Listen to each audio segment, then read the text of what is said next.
How you think determines how you lead. Unfortunately, we're all vulnerable to strong cognitive biases and unhealthy thought patterns that negatively impact our leadership. You know how it goes. 1 minute, you might have strong, healthy, confident thoughts.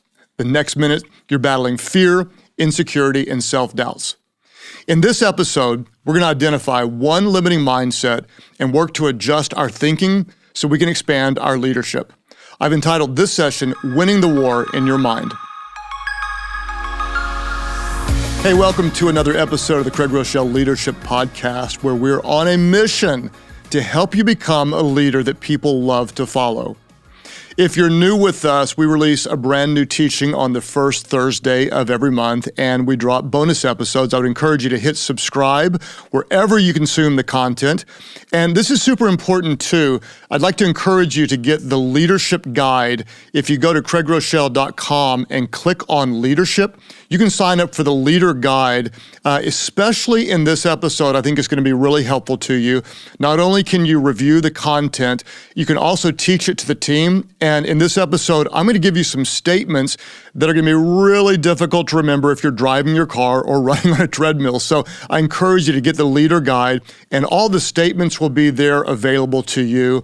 I want to give a sincere and big thanks to those of you who have rated or reviewed the content. If you haven't, and this content adds value to your leadership, it would mean so much to me if you'd write a review or give it a rating wherever you consume the content. It also is really meaningful to me when you invite others to listen and join in to grow in their leadership. Thank you big time for posting on social media. If you do happen to tag me, we might actually see your post and repost it to invite others to be a part of our community. Now, I'm really excited to tell you that I've got a brand new book out. It's called Winning the War in Your Mind, Change Your Thinking, Change Your Life. It just released a couple of weeks ago, and honestly, we're pretty blown away. All the books that I've written, this one has by far the biggest launch, and I'm super thankful. We're hearing great reports about how the content is really helping change the way people think. I do want to tell you that over the next few weeks, we're going to be dropping additional podcasts all about the mind, how we think as leaders. So if you watch for it, there'll be short episodes about how the best leaders think over the next few weeks, complementing the teaching of the book, Winning the War in Your Mind. So let's dive into new content. What I want to do is I want to talk to you about the importance of your mindset as a leader. I'm going to give you some quotes from my book, Winning the War in Your Mind. I'm going to give you some big thoughts that will apply to every area of your life, but then what we're going to do is we're going to tweak them to apply them to your leadership, because when it comes to your leadership, your mindset matters more than you can imagine. What do we know? One of the driving quotes from the book is this: the life you have is a reflection of the thoughts you think. In so many different ways, the life you have, what you experience, is a reflection of the thoughts you think. For example, two people can be in the exact same situation, and one person might be miserable about what they don't have. The other person in the exact same situation is grateful for all the things that they do have. The same is true in leadership. You can look at two different leaders who face the same exact problem. One leader feels hopeless, afraid, and timid.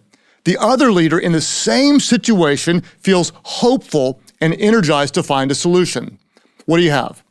The same situation, but an entirely different mindset. What do we know? That the life you have is a reflection of the thoughts you think. Applied to your leadership, the organization you lead is a reflection of the thoughts that you think. Whatever you lead, your culture, the work ethic, the drive, the mood, the passion, it will always reflect your mindset. I want to say it again. The organization you lead is a reflection of the thoughts you think. So, if you don't like what you have, it's time to change how you think. What I want to do is I want to talk about your thoughts. Think about what you think about. And the reality is that you have some dominant thoughts. You have some thoughts you tend to think over and over and over again. The good news is that some of those thoughts are very healthy. The bad news is that some are not. Some are productive, but some are more destructive. If we believe this truth, that your life is always moving in the directions of your strongest thoughts, It's really easy to take a leap to your leadership and say this: your leadership is always moving in the direction of your strongest thoughts. I'll give you some examples. If in your mind, deep down, you believe you really can't trust people, I promise you, over time, if you don't trust people, your team will eventually become guarded and untrusting of others. If you think things are always bad and they're going to get worse, if that's your mindset, if you think things are always bad, your mindset will create a timid and a risk-averse culture. If you find the good in people and problems and see opportunities, your team, they're going to do the same thing. They're going to look for possibilities instead of always dwelling on the problems. If you believe in your mind there are unlimited possibilities for impact and growth, your team will become more aggressive and innovative. Why?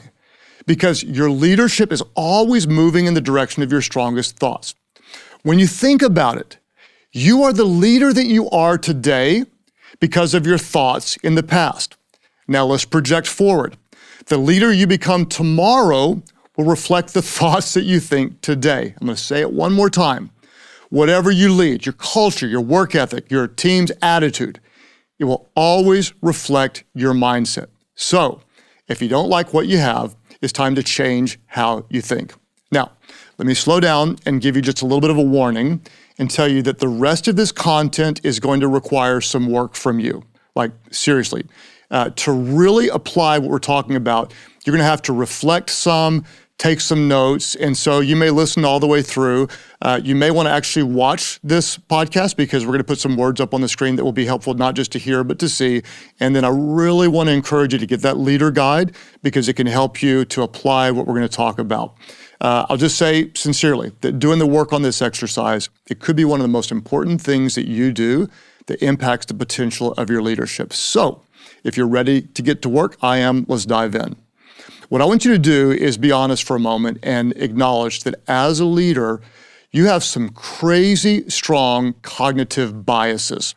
You have really well-developed mental filters, or we might call them mental frameworks. Now, you might say, okay, what is a cognitive bias? We'll try to unpack it. Kendra Sherry published a really helpful article on the subject, and she defined a cognitive bias this way. She said a cognitive bias is a systematic error in thinking that occurs when people are processing and interpreting information in the world around them, and it affects their decisions and judgments that they make. I want to try to say it again. This is important. A cognitive bias, it's an error in your thinking. It occurs whenever we look around and we interpret whatever we see in the world around us, and our wrong interpretation then impacts our decisions and judgments. What is it? It's a mistaken reasoning based on our personal preferences or beliefs. We could say a cognitive bias is a default filter or a default frame of reference. Now, why do different leaders respond differently to the same situation? I want you to think about this.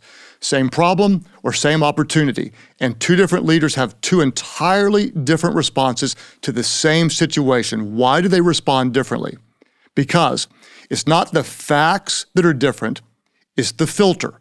It's not the facts that are different, it's how that leader sees or filters what's going on around them. What I want to do now, and again, this is going to take some work, some focused listening. I'm going to give you some examples of cognitive biases. Now, when you have a cognitive bias, here's a little hint. You very likely don't know you have it because you're biased toward this way. I'm going to cover 7 of them with you. And the reason I'm covering these with you is I'm going to get you thinking. At the end of this exercise, I'm going to try to help you drill down to one negative thought pattern that's negatively impacting your leadership. We're going to cover 7 big cognitive biases, and then we're going to try to drill down to what is one negative, consistent thought pattern that you have that's hurting your leadership, and then we're going to try to adjust it. So I'll give you the 7 biases, and then we're going to unpack them a little bit slower. There's the confirmation bias, there's the projection bias, there's the preference bias, there's an optimism bias, there's a negativity bias, there's an overestimation bias, and there's an expert bias. This is not in any means an exhaustive list of the cognitive biases, but this is a start. And these are very common in leaders. You'll probably see some of these in yourself. Confirmation bias, what is that?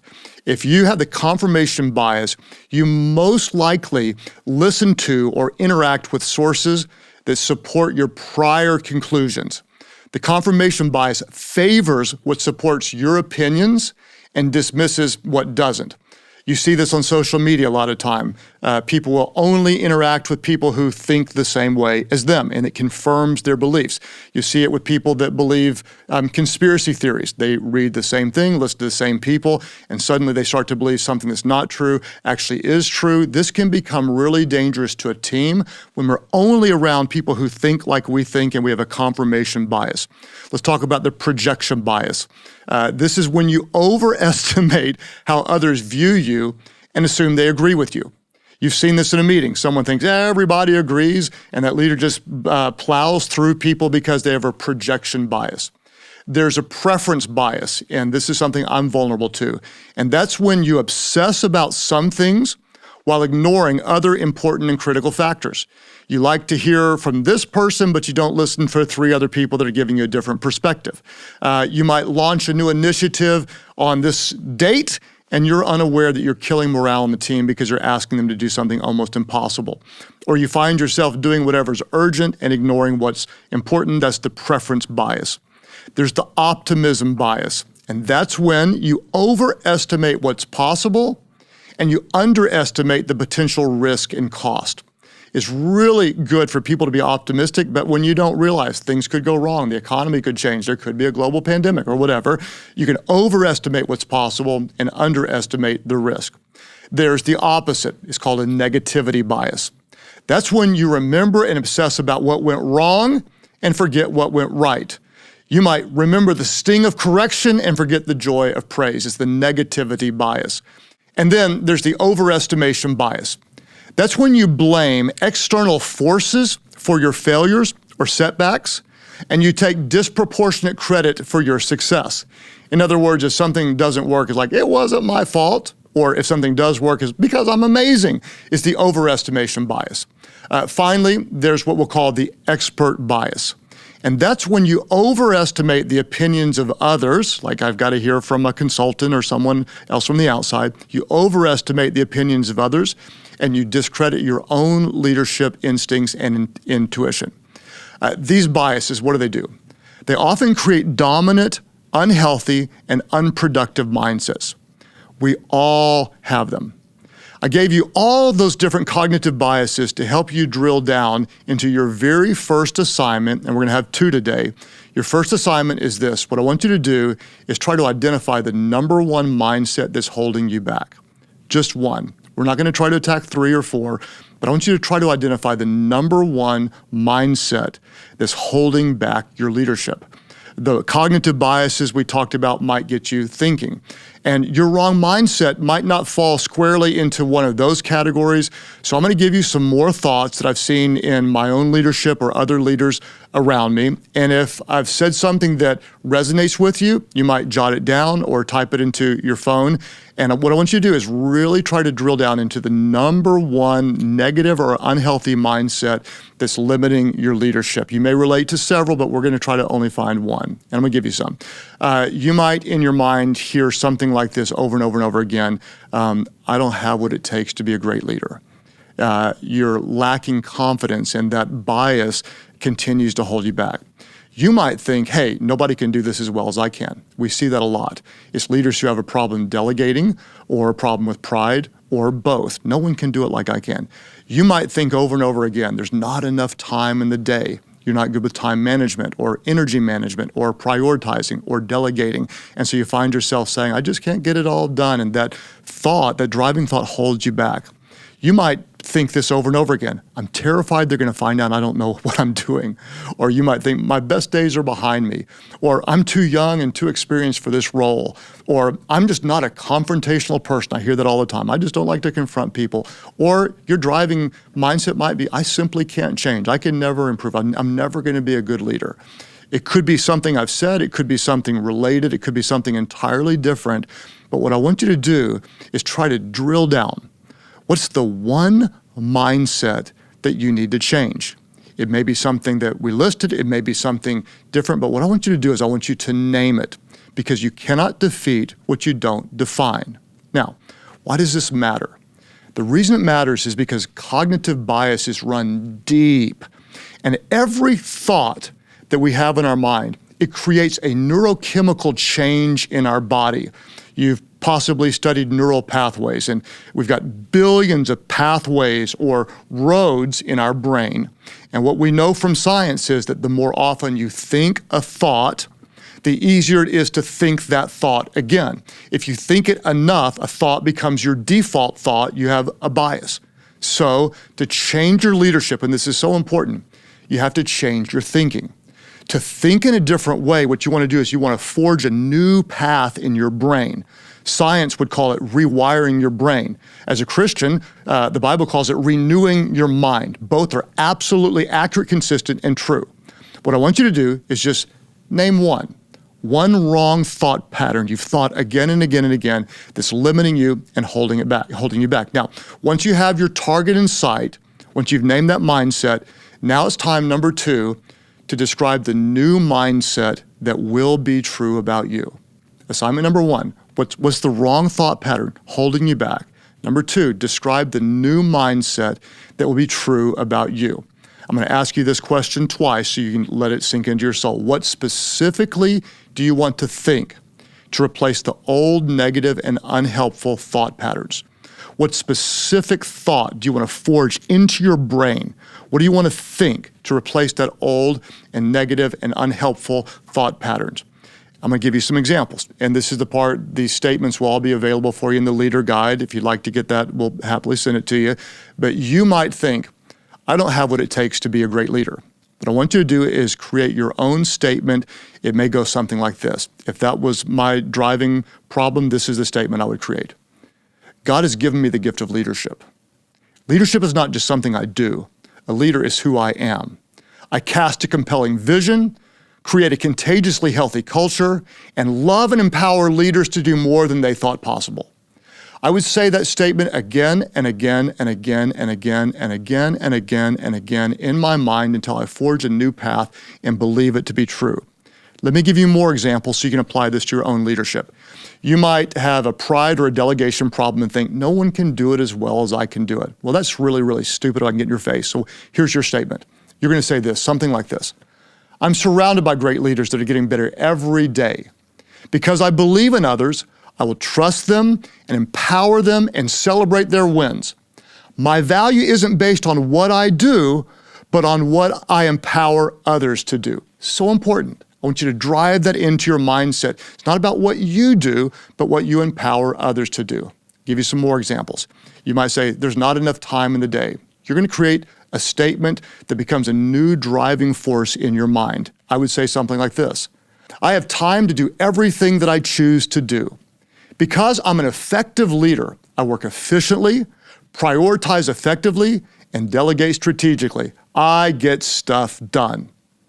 If you find yourself with a limiting thought, my best days are behind me, I'm just not going to make a difference, you're going to come up with your own statement. I would say something like this. Since I'm not dead, I'm not done. My experience is my greatest asset. I'm full of energy and passion because I know my best days are ahead of me.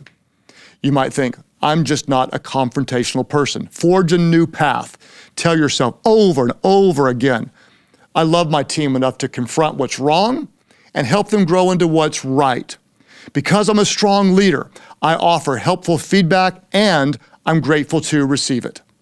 If you think over and over again, I simply can't change, tell yourself something like this. Every day, I'm getting better and better. I'm disciplined in my mind, my body, my relationships, and my leadership. I'm better today than I was yesterday, and I'll be better tomorrow than I am today. What I want to do, this is so important, and it's helped change my leadership so much, is I want to encourage you to take the time to identify what's the one driving negative mindset holding you back, and then nail down a statement that moves you, motivates you, and inspires you to have hope and change the way you think. And here's what you're going to do. You're going to train your mind toward a desired truth. In other words, if you want a healthy body, what do? You put healthy food into it. You go to the gym, you train it, you train your body. If you want a healthy mind, if you want a healthy leadership thought process, you're going to fill your mind with healthy thoughts and you're going to train it. Very, very clearly, you're identifying one thought, one cognitive bias you want to change. And you're going to describe the new mindset that you want to be true of you. Then what you're going to do is this, really simply, is I encourage you to write it down, post it everywhere you can find it, write it, think it, confess it until you believe it. You're going to write it, think it, confess it until you believe it. You're going to write it down. You're going to think about it. You're going to focus on it. You're going to meditate on it. You're going to confess it until you believe it. It's going to take some time because we've got some very unhealthy thought patterns. We've got some strong neural pathways, and we're going to create some new ones about what's going to be true about our leadership. And I want to say it again. You have to remember, when it comes to your leadership, your mindset, I promise you, it matters more than you can imagine. Why? Because the organization you lead is a reflection of the thoughts you think. So if you don't like what you have, it's time to change how you think. And let me just get up in your business. You are not a victim of your thoughts. What are you? You're a leader. So you're going to lead your thoughts to think on what's true and helpful for your leadership. Identify the one negative mindset. Describe the new mindset that will be true about you. Write it, think it, confess it until you believe it. Why? Because the leader you become tomorrow will reflect the thoughts you think today. I want to tell you sincerely, thank you for listening. And if this content about your mind is helpful, I'm guessing that my new book will be really, really helpful, going deep into the content to help us renew our minds. It's called Winning the War in Your Mind. Change your thinking, change your life. It is available in every single format, wherever books are sold. Also want to encourage you to be on the lookout for more podcasts dropping in the next few weeks about your mind, short bursts of leadership content to help you change the way you think. Also, thank you for sharing on social media and inviting others to be a part of our community. We say it all the time, and I really want to encourage you just to bring the real you. As leaders, we feel pressure. We want to get it right. We don't ever want to make mistakes, but I would just tell you, be yourself. Why? Because people would rather follow a leader who's always real than one who's always right.